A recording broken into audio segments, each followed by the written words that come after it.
అబ్రహాంతరాన్ని పరిశుద్ధం కరిష్యామి తొండమునేకదంతమును తోరపోజేవో. ఆమెను అలా నడిపించుకుంటూ మంచం దగ్గరికి తీసుకెళ్లాడు మురళి. ఇద్దరు ఒక రకమైన మత్తులో ఉన్నారు. ఏంటండి ఏంటి మీ గోల? ఏదో కావాలని ఆరాటం తపన వాళ్ళని మైకంలో ముంచేస్తోంది. ఇంతలో హఠాత్తుగా ఆమె భర్త వచ్చాడు. ఏమండి ఏంటండి ఇది? భర్త వచ్చాక ఏం జరిగిందో నాకు తెలియాలి. ఏంటో తెలిసేది నీ పిండాకుడు. వాడు అలాగే చవట ఉంటాడు, పాపాన్ని ఎలా దగిమింగుతూ ఉంటాడు. కర్మ కర్మ. అబ్బా చచ్చిపోతున్నాను. ఏమిటా విష్ణు? ఇంత చిన్న విషయానికి అలా కంగారు పడతారేంటి పంతులు గారు? అశ్వ హృదయం తెలిసిన వాడు సవారీ బాగా చేస్తాడు, ఆడదాని హృదయం తెలిసిన వాడు సంసారం బాగా చేస్తాడు. అసలు ఆమె గుండెలో ఏముందో కనుక్కోండి. అది తెలిస్తే 20 ఏళ్ళ నుంచి ఇలా ఎందుకుంటాను మహాప్రభు. నీకు తెలిస్తే కాస్త చెవులో ఏదైనా చెప్పరాదు?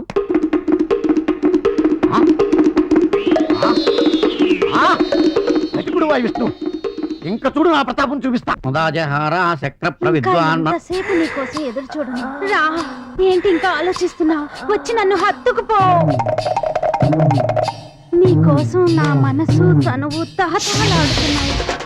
ఎవ్వరూ చేరుకొని స్వర్గపు కంచులకు తీసుకెళ్ళి మదాన్ని ఆనందాన్ని మన సొంతం చేసుకుని ఈ విరహాన్ని నేను భరించలేను. రా, నా సర్వస్వం దోచుకో.